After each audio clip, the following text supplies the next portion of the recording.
Kaixo! Erlea naiz. Intsektu txiki bat naiz.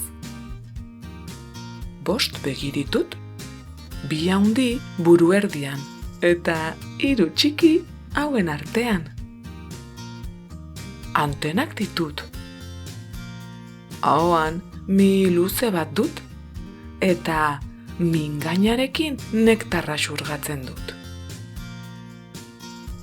6 hanka ditut eta 4 hego.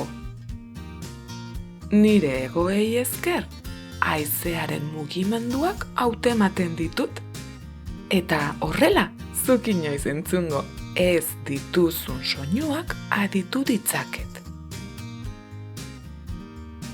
20.000 espezie inguruko taldea osatzen dugu erleek.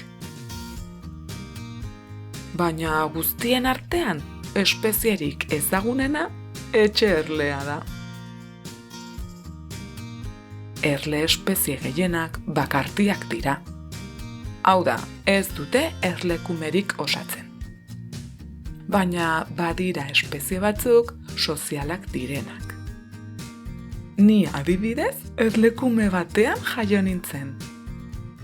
Bertan, 3 erle mota bizi gara.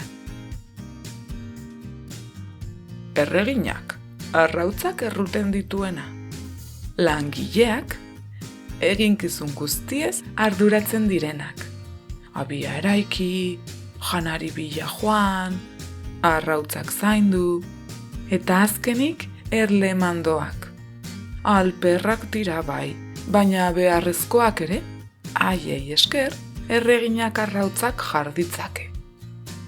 Kontinente guztietan aurkituko gaituzu.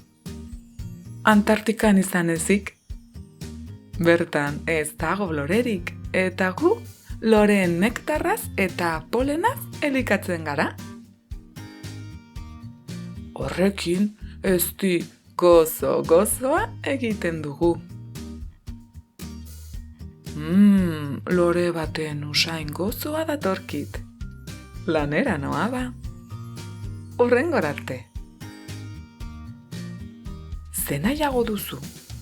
Erleak bezalako entzumen fina edo koala bezalako usaimen oso garatua izatea? Bazenekien erleek eztia egiten dutela?